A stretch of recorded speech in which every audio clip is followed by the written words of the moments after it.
आपने हाथ रखा है शीर्षासन। नजदीक आए, धीरे धीरे नजदीक आए, पैर को मोड़ा, इधर को मोड़ा, नजदीक आई, फिर इसको मोड़ा, धीरे धीरे धीरे धीरे पैर को ऊपर उठा दिया।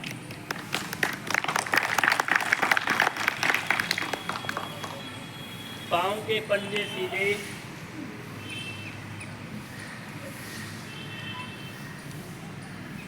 फिर धीरे धीरे वापस आएंगे।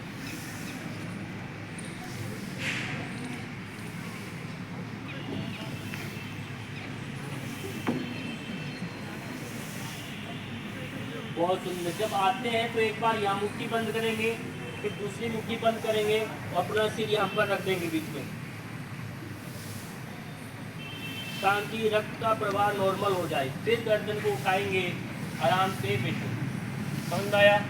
जब हम शीर्षासन कर लेते हैं तो उसके बाद दो आसन कर सकते हैं, या तो पश्चिम उत्तान करें या ताड़ासन करें, तीसरा या शवासन में चले जाएं, ताकि रक्त का प्रवाह सामान्य हो जाए।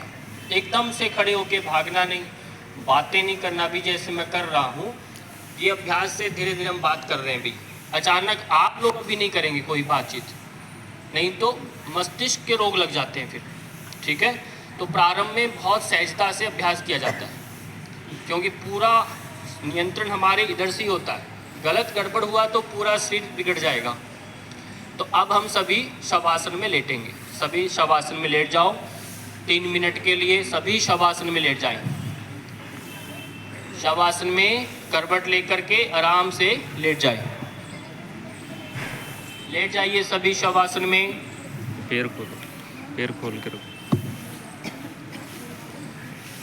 हाथों पाँव में अंतर ले लें। पैरों को खोल के रखना है। हाथों पाँव में अंतर ले लेंगे। कोई किसी को स्पर्श न करे। कंधों को ढीला छोड़ दें, पाँव को ढीला छोड़ दें। बैठे बैठे ही शवासन कर सकते हैं। बैठे बैठे करिए जो बैठकर हैं। शवासन में आंखें नहीं खोलते, बीच में मुख नहीं खोलना। न आपको चलकर श्वास लेना। अपने आप जो हो रहा है अनैच्छिक क्रिया वो चलेगी, पर आपकी इच्छा से जो होने वाला है वो सारे कार्य बंद हो जाते हैं शवासन में। जब स्वतः जो करते हैं वो सारी अच्छी क्रियाएं बंद हो जाएं, तब केवल दृष्टा आत्मा चेतना आप अपने शरीर को देखती है। ये पुरुष और प्रकृति का भेद जब समझ में आता है, जब हम गहन शवासन की स्थिति में जाते हैं, इस योग निद्रा में जाते हैं। अभी पाँव में विश्राम दिया, 1 से 1.5 फीट का पाँव में अंतर रहे। पाँव के तलवों को, पाँव की उंगलियों को विश्राम दे दीजिए। विश्राम दे दीजिए पाँव की पिंडलियों को, घुटनों को, जंघाओं को, पूर्व प्रदेश और नितंब प्रदेश को विश्राम दे दें।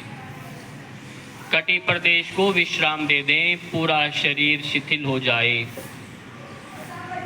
कहीं कोई तनाव खिंचाव नहीं, पूरा शरीर शिथिल। उदर प्रदेश की मांसपेशियों को विश्राम दें। बड़ी आंत, छोटी आंत को विश्राम दें। यकृत को विश्राम दें। अग्नाशय को विश्राम दें। पित्ताशय को विश्राम दें। अमाशय को विश्राम दें। तिल्ली को विश्राम दे दें। अमाशय के अंदरूनी अंगों को विश्राम दें। उदर प्रदेश के समस्त अंगों को विश्राम दे दिया। नाभि संस्थान को विश्राम दिया। नाभि से जुड़ी सभी ग्रंथियों को विश्राम दिया। पूरा शरीर शिथिल हो रहा है। फेफड़ों को विश्राम दें। हृदय की मांसपेशियों को ढीला छोड़ें। हृदय की धड़कन को महसूस करें, उसे विश्राम दें। कंधों को ढीला छोड़ें। कोहनियों को ढीला छोड़ें। हथेलियों को विश्राम दें। इस प्रकार समस्त अंगों को चल करके विश्राम देना है। उन्हें निर्देश देना है कि आप विश्राम ले लें। आपका बहुत बहुत धन्यवाद।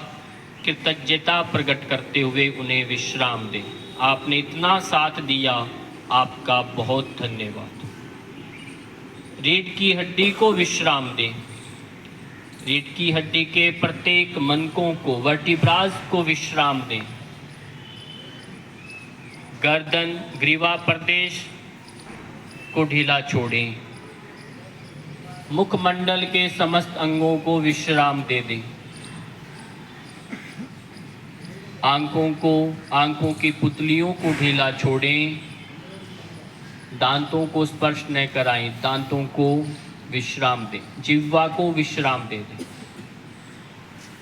गालों को, होठों को, ललाट, कान, शिखा, पूरे मस्तिष्क के अंदर कोई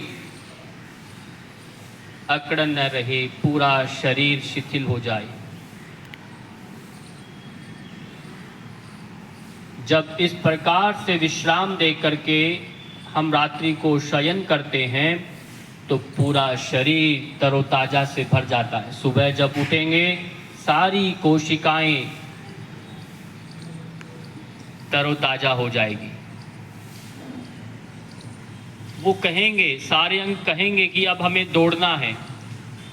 हाथ कहेंगे कि हमें कुछ काम करना है। उधर कहेगा कि मुझे कुछ अच्छा खाना है। सारे अंग स्वस्थ हो जाएंगे और काम करने के लिए तत्पर हो जाएंगे, आपका साथ देंगे।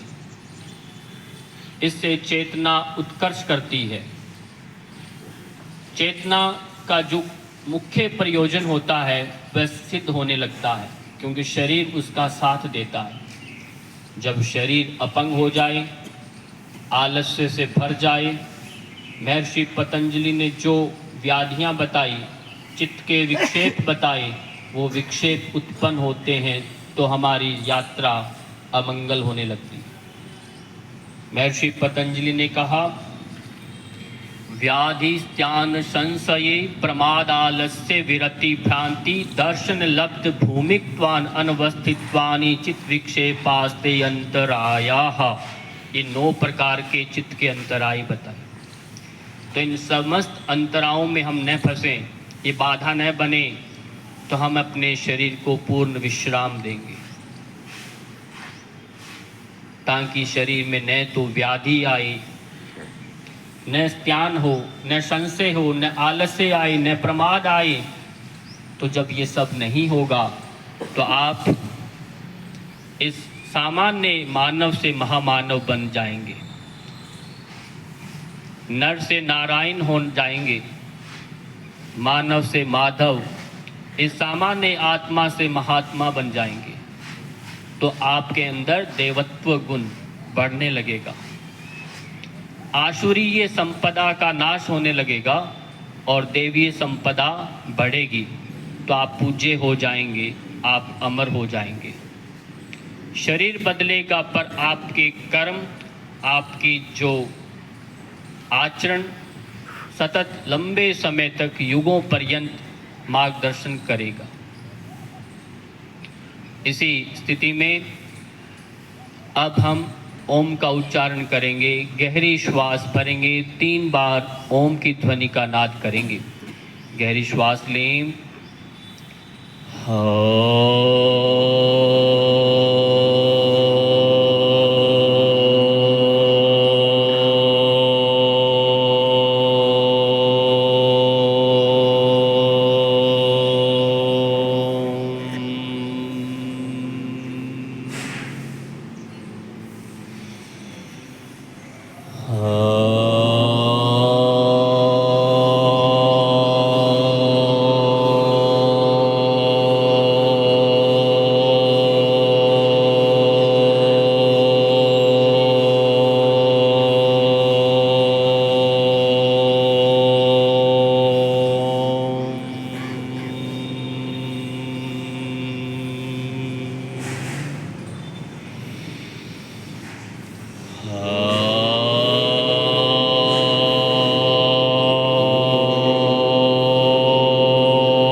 ओम के गुंजन को महसूस करें। पूरे शरीर के अंदर ओम के इन स्पंदनों को, तरंगों को फैला दें। पूरा शरीर स्वस्थ हो गया।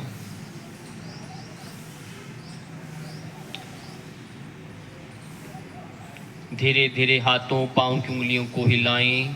पुनः शरीर को प्राणवान बनाएं। गर्दन को दाएं और बाएं करेंगे।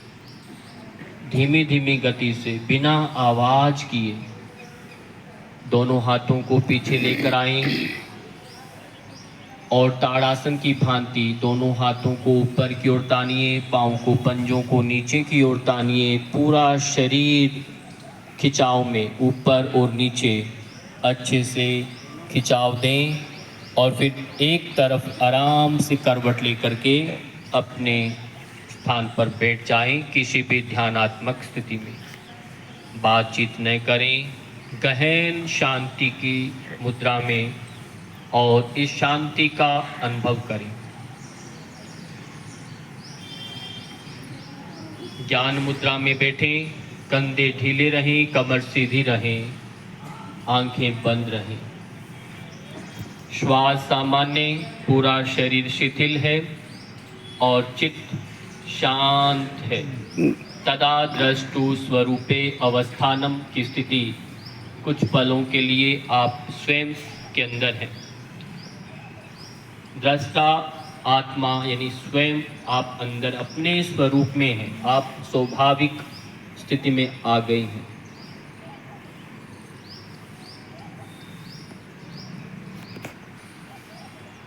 इसी स्थिति में सहज प्राणायाम करें। केवल जब आप कुछ नहीं करें तो केवल लंबी गहरी श्वास लें। आप श्वास लेने में 5, 10, 15 जितना समय दे सकते हैं श्वास भरिए। धीरे धीरे धीरे श्वास भरें। जरा भी जल्दबाजी नहीं करें।